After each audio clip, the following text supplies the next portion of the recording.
గిరిజనులకు గత వైసీపీ ప్రభుత్వం అన్యాయం చేసిందని ఒక్క పైసా కూడా ఐటీడీఏలకు ఖర్చు చేయలేదని మంత్రి గుమ్మిడి సంధ్యారాణి విమర్శించారు. ఐటీడీఏలపై శాసనసభలో ఎమ్మెల్యేలు అడిగిన ప్రశ్నలకు ఆమె సమాధానమిచ్చారు. జిల్లాల విభజన పేరుతో గత వైసీపీ ప్రభుత్వం ఐటీడీఏలను దెబ్బతీసిందన్నారు. కూటమి ప్రభుత్వం గిరిజనుల అవసరాల మేరకు ఐటీడీఏల ఏర్పాటుకు కృషి చేస్తోందని స్పష్టం చేశారు. 2019లో అడ్డగోలుగా జరిగిన జిల్లాల విభజనలోని శ్రీకాకుళం జిల్లాలో 8 నియోజకవర్గాలు ఉన్న శ్రీకాకుళం జిల్లాలో ఈరోజు ఐటీడీఏ లేకుండా పోయింది అధ్యక్ష.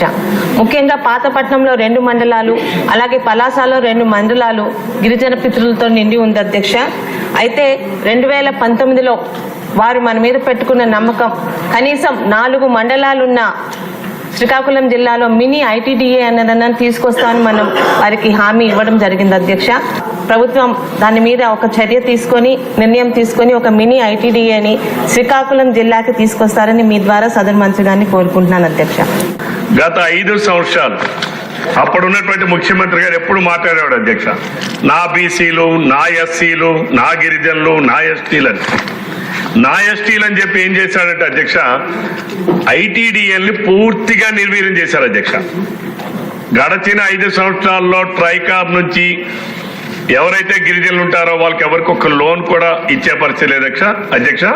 ఇక్కడ మేము కోరుకుంటున్నది, మన్యం జిల్లాలో ఐటీడీఏ, పార్వతీపురంలో ఒకటి ఐటీడీఏ ఉంది అధ్యక్ష, అలానే పాడేరులో ఒకటి ఉంది అధ్యక్ష, అట్లానే ఇప్పుడు సీతంపేటలో ఉన్నటువంటి ఐటీడీఏని ఏమైనా మీరు మంత్రి గారికి నేను డైరెక్ట్ గా అడిగేది, మీరు ఏర్పాటు చేయబోతున్నారా?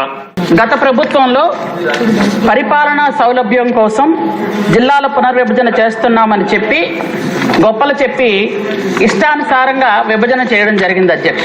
అయితే ఏ సమస్య వచ్చినా గిరిజనుల సీతంపేటకి వెళ్లాల్సి వస్తుంది అధ్యక్ష. అయితే గత 2 ఏళ్లుగా వీళ్ళందరూ కూడా మాకు ప్రత్యేకంగా ఐటీడీఏ కావాలి అని గత ప్రభుత్వానికి కోరడం కూడా జరిగింది అధ్యక్ష.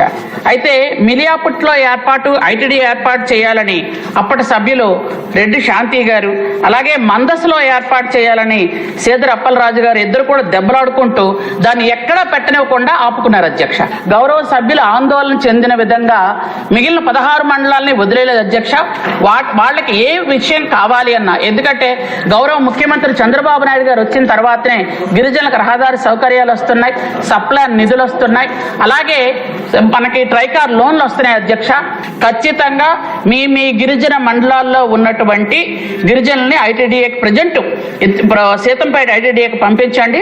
అక్కడ ఖచ్చితంగా అన్ని రకాలైనటువంటి రాష్ట్రంలో ఉన్నటువంటి గిరిజనులందరికీ ఏ విధంగా అయితే సౌకర్యాలు సేవలు జరుగుతున్నాయో అక్కడ కూడా చేస్తామని ప్రభుత్వం ద్వారా తెలియజేస్తున్నాను అధ్యక్ష.